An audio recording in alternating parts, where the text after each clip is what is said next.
Hi, I'm Marcel, and welcome to me screaming into the void, mostly about books.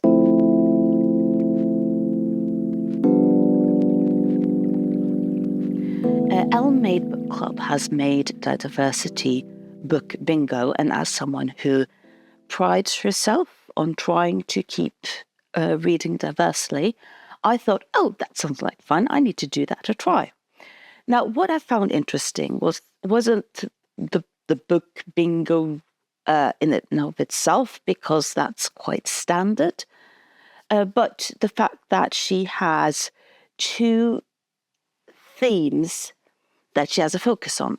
One is representation from continent, and one is representation from different diversity groups. So the diversity groups that she has focus on is Indigenous people, minority, religion, queer, disability, and neurodivergence.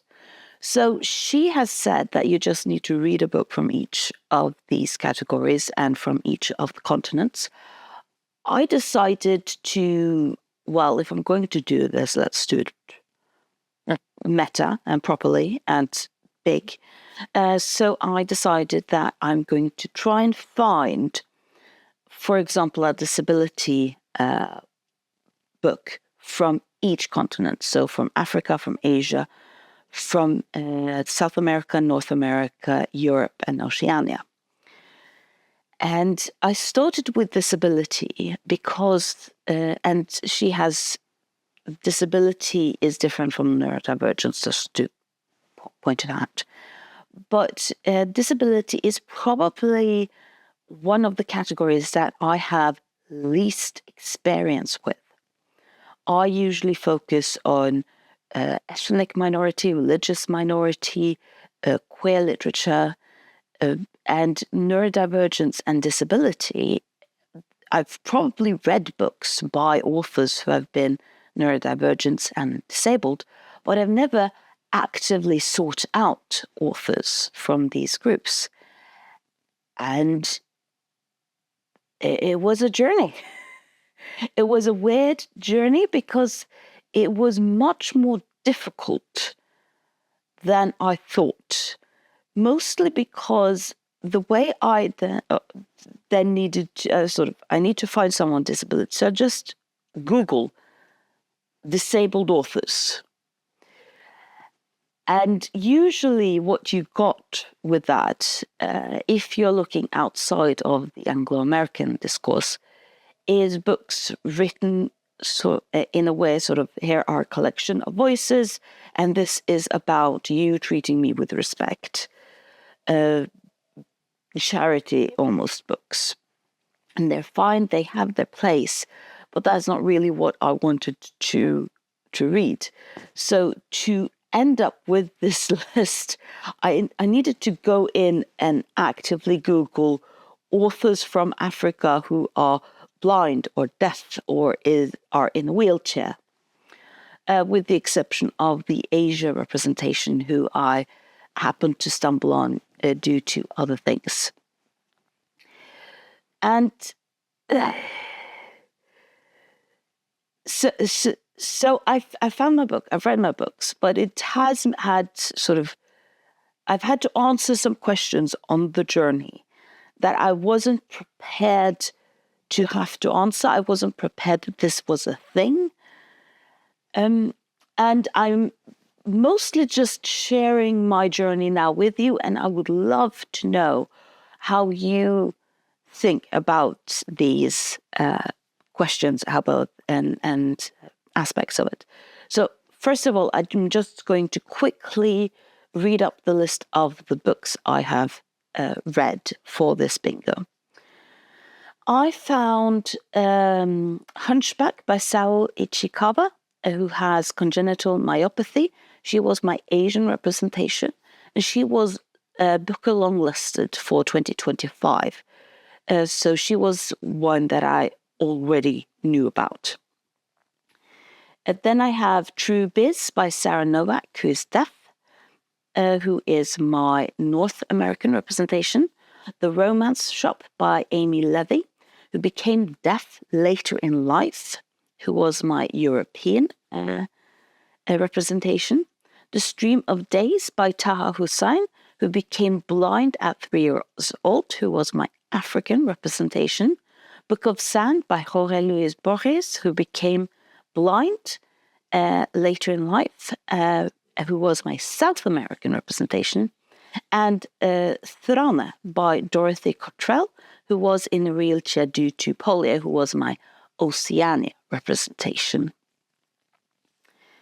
And the first, so those are the books. And as I you probably already then pointed out, is that some of them became disabled either by birth or at a young age.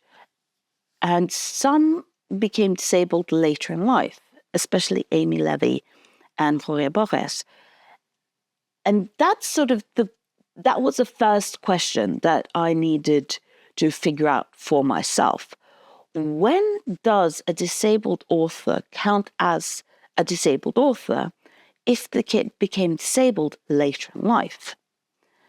So Amy Levy and Jorge Luis Borges were both established authors, and they had a disease who gradually made them either lose their sight or their hearing. When is the stop point of you are now counted as a disabled author? I picked books quite late in their career to just hope, I know that Jorge Luis Borges at least identified himself as blind when he wrote the Book of Sand. I don't know about Amy Levy, but I just crossed my fingers that this was when she was on her journey. But when does disabled authors count as disabled? And this also leaks into the second question that I was wondering about, and that is, I have looked at disabled authors, but disabled authors don't necessarily write books that are about disabled themes.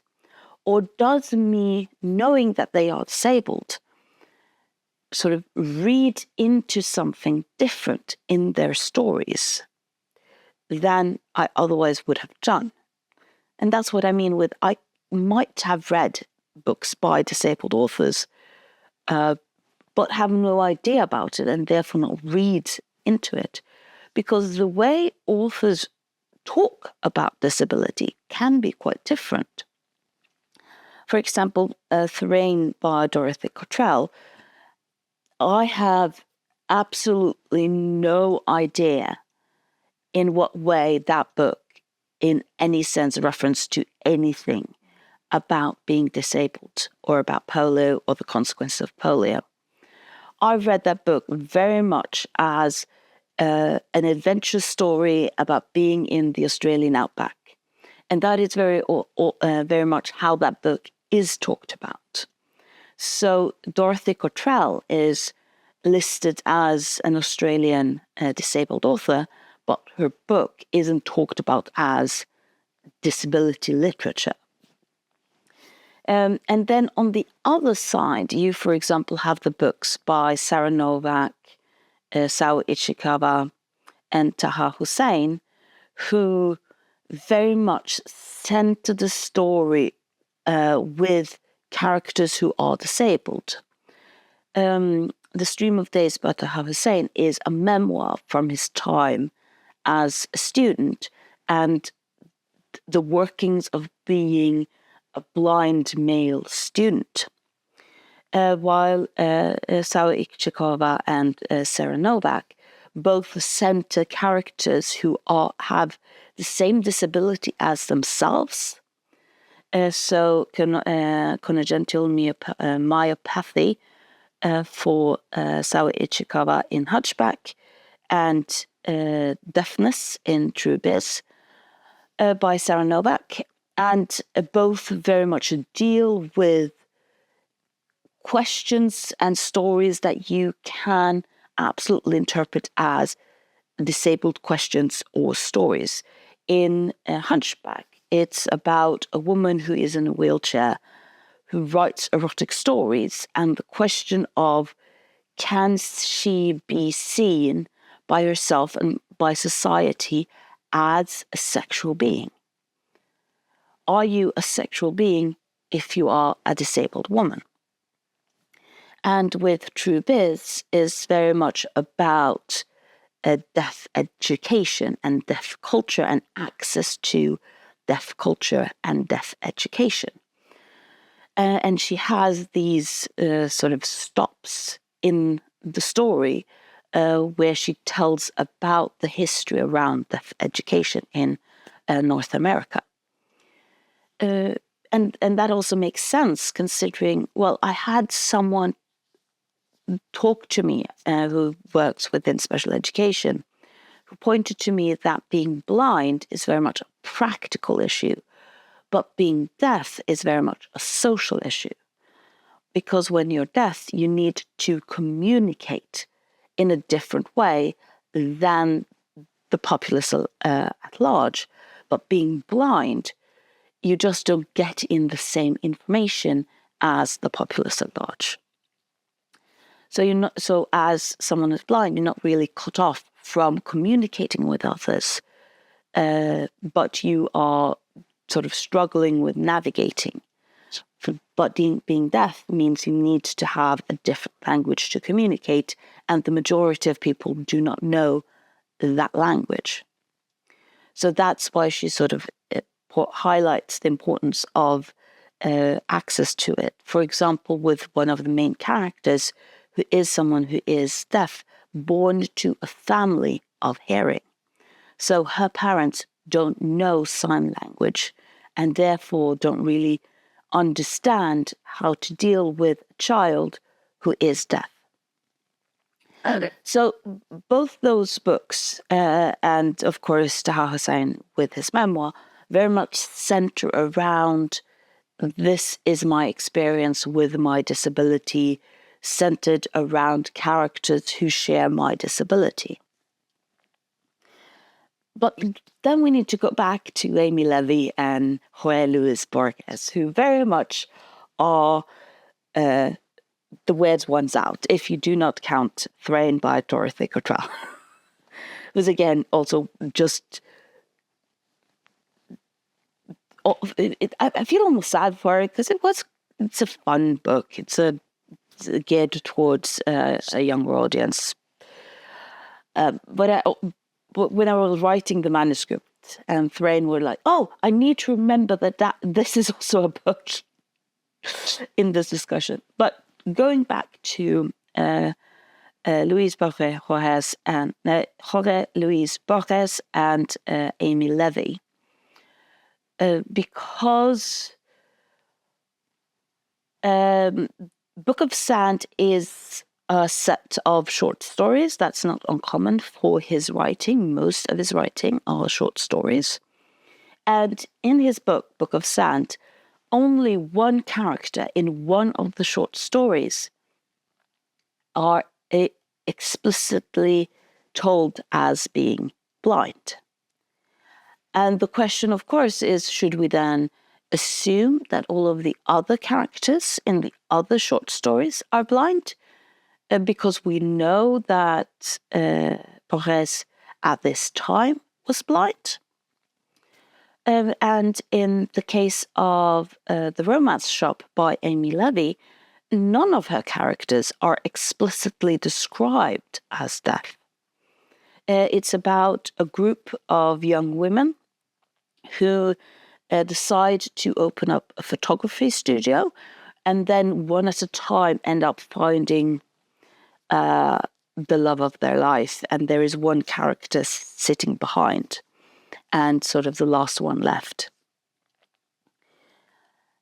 So if I had not known that Amy Levy and Jorge Luis Borges both were disabled, I probably wouldn't have assumed that the book dealt with disabled themes, especially regarding Amy Levy, because Amy Levy is Jewish, but she was also something in Victorian time. She lived in Victorian time, called the New Women, who was a queer movement in society of lesbians and lesbian writers and lesbians who moved in together and had this movement at this time that we don't really talk about. We talk a lot about, for example, Oscar Wilde and the consequences of male homosexuality. But Amy Levy is here an example of female homosexuality in Victorian time and in her writing and her contemporary New Women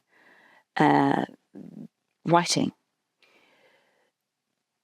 So, on one hand, I probably, when we read the book with the romance shop, have assumed that the book, with everyone being married off to other men and one person sitting behind, have read it as an interpretation of her lesbianism, as sort of, this is my girlfriends, group friends, and then one at a time they will find heterosexual partners and I will be left alone because there is no queer community. Or you can see it in regard to her Jewish identity of having to hide certain parts of yourself and therefore not being able to partake in what everyone else is partaking in. But knowing that she was disabled and knowing this phrase that I was taught by this special education teacher about blindness being a practical issue, but deafness being a social issue, could also the story of these group of people who gradually find partners, but with this one person being then more and more isolated, be understood as a comment on her deafness and how the deafness led to her becoming more and more isolated before she ended up taking her own life due to her mental illness issues. And Jorge Luis Borges, in the Book of Sand, the one short story that where he talks about himself as blind and being an old blind man, where he's not a blind, where he's not the man who is trying to have sex with Scandinavians, which is, the Book of Sand is a weird book.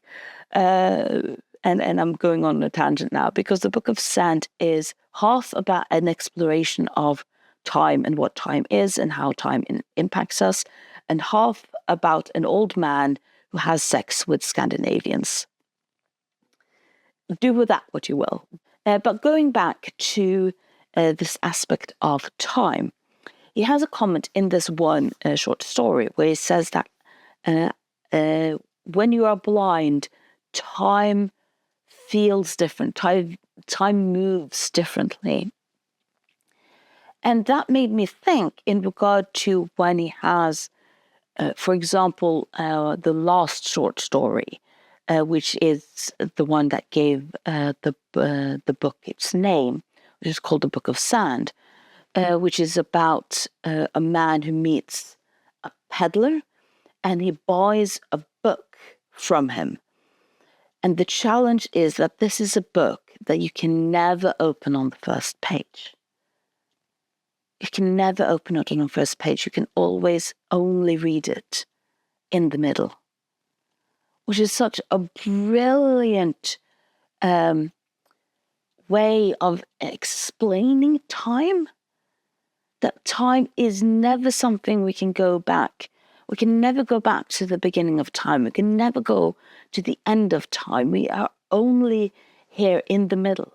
And that there is a madness in us if we keep trying to control time and trying then to control this book because we're desperately trying. Of course, I'm going to go back to the first page, and it doesn't happen.